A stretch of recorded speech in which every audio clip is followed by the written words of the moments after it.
If you're a disabled veteran, this video is absolutely essential for you. We're going to be diving into how the VA loan gives you extra benefits if you're disabled, especially if you're 100% disabled or seriously injured and need adaptive housing, and how you can work that in with the VA loan connectively.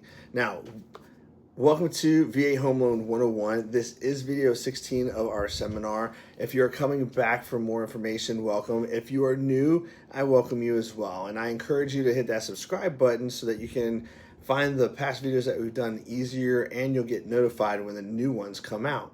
So let's break down some of the key benefits of the VA home loan and how your disability can kind of intertwine in that and some of the benefits you might not know you have. So what is a VA loan, right? It's the no down payment loan. It's backed by the Department of Veteran Affairs, and it's eligible for eligible veterans, active duty members, reservists, guardsmen, and surviving spouses. Now, for disabled veterans, there are huge additional perks. The first one I want to talk about is no funding fee. The funding fee is typically between 1.25 to 3.3% of your loan amount, depending on if you put a down payment down. But if you have any VA disability rating of 10% or more, this fee gets waived, saving you thousands of dollars. For example, let's say you buy a house that's $400,000. Your VA funding fee without disability would be about $13,200. With disability, zero. Big savings. Now, number two, property tax exemptions. Many states offer partial or full exemptions from property taxes for disabled veterans, and they tier it down, 30%, 50%, 90%, 100%. Now, some states like Texas and Florida, if you have a 100% disability rating, you get all of your property taxes exempted. But always check with your local state and county rules to make sure who does what, where, and when. Now, number three, easier qualifications with lenders. They often give you more flexibility with DTI, your debt to income ratio, and credit scores for disabled veterans, especially if you have disability income coming in from the VA. Now, if you are rated 100% permanently and totally disabled, you may be eligible for several things. So we're going to go through them. Some we already talked about, but just to recap.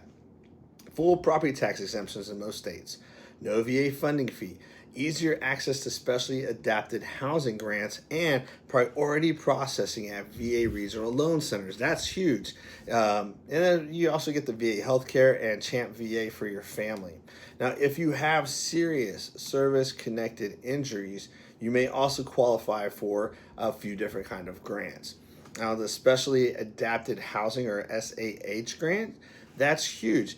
It gives you up to $117,014 as of 2025. It can be used to build an adaptive home, remodel your current home, pay down principal on an adapted home you already bought. So there's just a bunch of different things that it can work for. Now, here's the eligibility for it. You have to have lost a limb or limbs, have severe burns, blindness, or loss of mobility. You must own the home and live in it as a primary residence. Now we've got the Special Housing Adaptation Grant, which is up to $23,444 as of 2025. Now for veterans with less severe injuries, such as loss of a finger, severe respiratory injuries, things like that, you can modify a home that you own or plan to buy. Here's a bonus. They actually have a TRA grant, so Temporary Residence Adaptation Grant. So if you're temporarily living with family but still need modifications, you may receive up to $47,130 if you meet the SAH qualified requirements, or $8,415 as well. It just depends on what you've got. You can combine your VA loan with your SAH or SHA grants. For example, you're buying a new home with a VA loan, but it needs wider doors, ramps, bathroom modifications. Use the SAH grant to fund those changes and the VA loan for the rest. So here's a pro tip. You can work with your VA savvy lender and your VA savvy realtor who understand adaptive housing guidelines and can connect you with a VA regional loan center to make everything work. It's going to take some extra time, so you just got to be patient too. If you're a disabled veteran, whether 10% or 100%, you have access to life-changing benefits with the VA loan. Now, it helps you get into homes that fit your needs. It funds essential modifications, and it saves you thousands of dollars in closing costs and taxes. So, if you found this information helpful, if you've used the SHA or SAH, drop a comment below and to reach out and share your experiences. If you have any questions, I'll do my best to answer them or try and send you the right place to get the right answers. Now, don't forget to hit that like, subscribe button, and hit the bell for the daily insights on VA loans all month long. This is day 16 of our 31-day VA loan series, and you won't want to miss what's next. As always, check current rules and dollar amounts. As the government's consistent about one thing, it's being inconsistent and changing stuff.